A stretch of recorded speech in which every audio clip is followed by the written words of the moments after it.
Zelena salata je povrće koje je veoma popularno širom planete i sigurno ga i vi volite.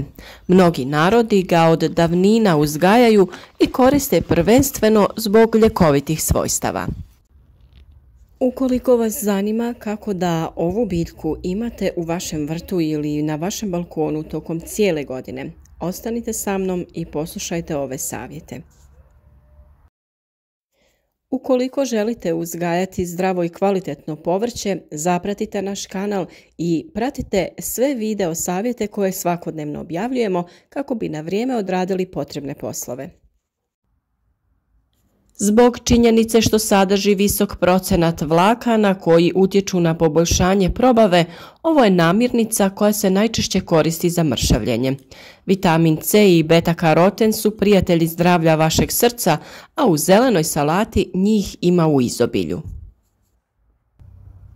Oni će zajedno pomoći u sprječavanju i uklanjanju viška holesterola u krvi, što vas čuva od brojnih bolesti. Ima antikancerogeno dejstvo, sadrži obilje proteina, bogat izvor omega-3 i omega-6 masnih kiselina i balansira pH vrijednost organizma. Naime, redovna konzumacija zelene salate sprječava i smanjuje rizik od brojnih bolesti.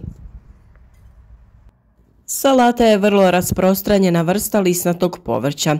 To je jednogodišnja biljka koja pripada porodici glavočika. Kod nas se sije na otvorenom i u zatvorenom prostoru, a postoje dva tipa salata.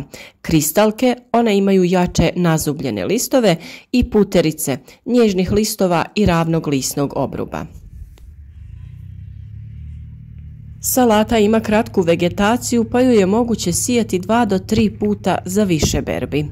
Često se uzgaja i kao međukultura, a iako može podnijeti duži uzgoj na istoj površini, ipak se preporučuje barem jedna predkultura iz druge porodice. Uvijek je dobro kombinirati povrće koje se sadi u vrtu, tako uz zelenu salatu preporučuje se sijati krastavac, grah, grašak, kupus, poriluk, korabu, paradajz, rotkvice i crveni luk. Sada ćemo reći koji je to način uzgoja salate na otvorenom, koje su temperature koje su optimalne i na koji način je to najbolje raditi. Pogodno vrijeme za uzgoj na otvorenom je proljeće i jesen, kada temperature nisu visoke. Osnovni preduslov za uzgoj salate na otvorenom je dobro i kvalitetno tlo koje je bogato humusom i ono koje dobro zadržava vlagu.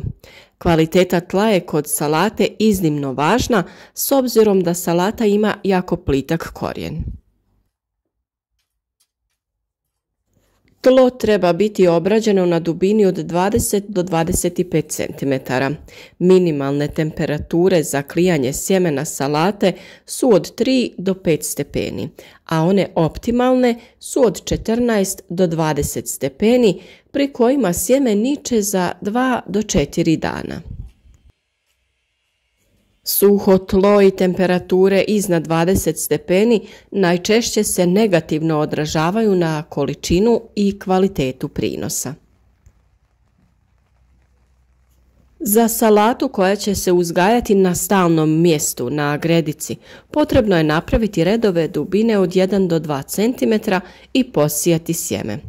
Biljke se nakon nicanja prorjeđuju nekoliko puta sve dok među njima ne bude razmak od 20 do 30 cm, a razmak između redova trebao bi biti 30 cm. Prorjeđene biljke se mogu iskoristiti za sadnju na neku drugu gredicu ili se mladi listovi mogu čak i konzumirati. Salatu je najbolje sijati u razmacima od nekoliko dana kako ne bi sva količina prispjela u isto vrijeme. Kod uzgoja salate iz presadnica biljke se brže i ravnomjernije razvijaju. Tokom uzgoja naravno potrebno je nasad održavati vlažnim jer je salata iznimno osjetljiva na nedostatak vode. Salata se lako i uspješno može uzgajati i u zatvorenim prostorima, to jest u staklenicima i plastenicima. Kao kultura sa relativno kratkom vegetacijom, vrlo često se uzgaja u više navrata, što je važno za racionalizaciju prostora. U suvremenoj stakleničkoj i plasteničkoj proizvodnji presadnice se uzgajaju u specijalno pripremljenim prešarnim tresetnim kockama veličine 3 do 4 cm ili u pliticama od PVC-a ili stiropora. Sjetva se tada obavlja piliranim sjemenom pomoću stroja, koji uzima jednu po jednu sjemenku i postavlja svako sjeme u udubljenje kockice. Zasijane kocke tada treba zaliti i pokriti plastičnom folijom dok sjeme ne krene nicati. Uz optimalne uslove presadnice su spremne za presađivanje za 20 dana.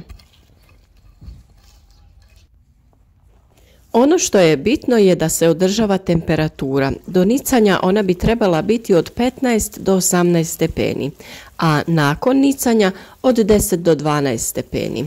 Te je bitno održavati i relativnu vlagu zraka na 60 do 70%. Biljke se presađuju na razmake od 15 do 20 cm.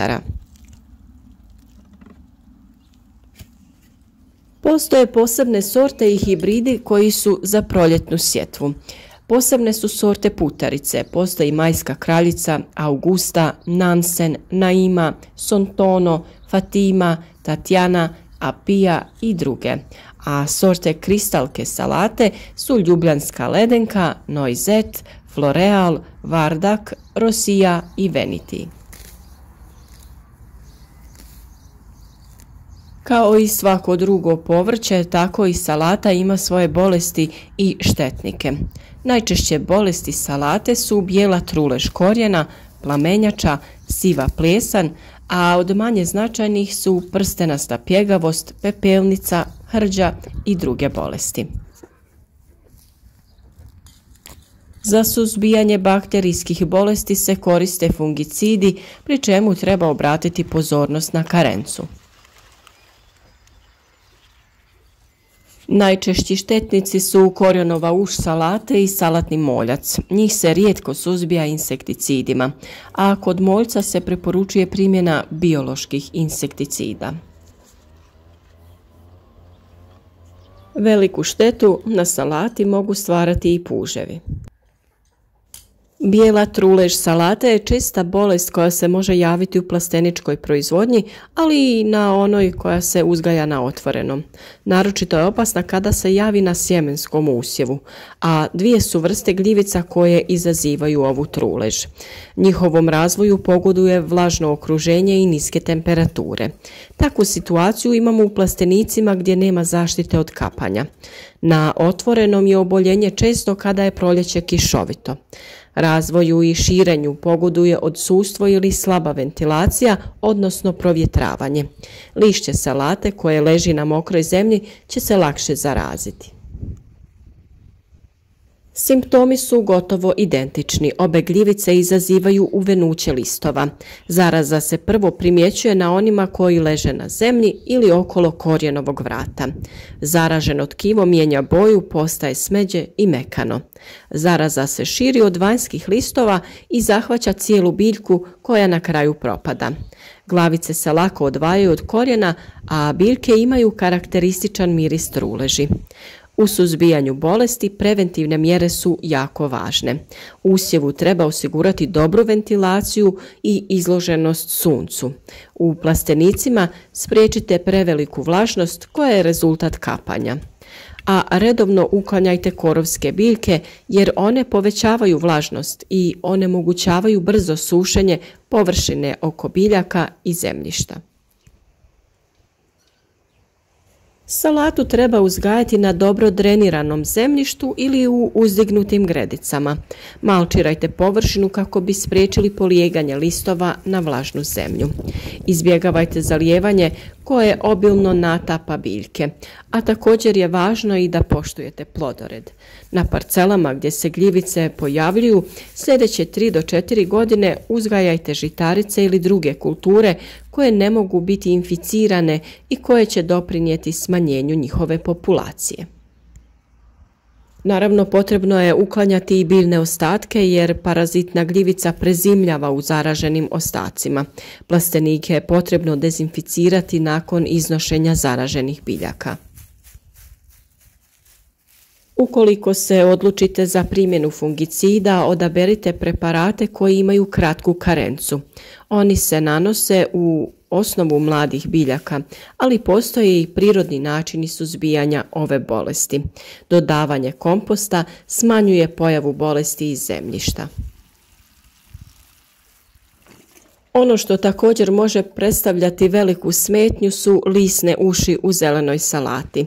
Mi smo već govorili o suzbijanju ušiju, a s obzirom da se salata u cijelosti konzumira, nije ju dobro tretirati raznoraznim insekticidima, tako da možete isprobati neka prirodna sredstva. Možete koristiti otopinu od sode bikarbone ili pripravak od koprive. Također možete koristiti korisne kukce koje ćete donijeti u vaš vrt poput bubamara ili želite privući razne ptice koje će se hraniti sa biljnim ušima.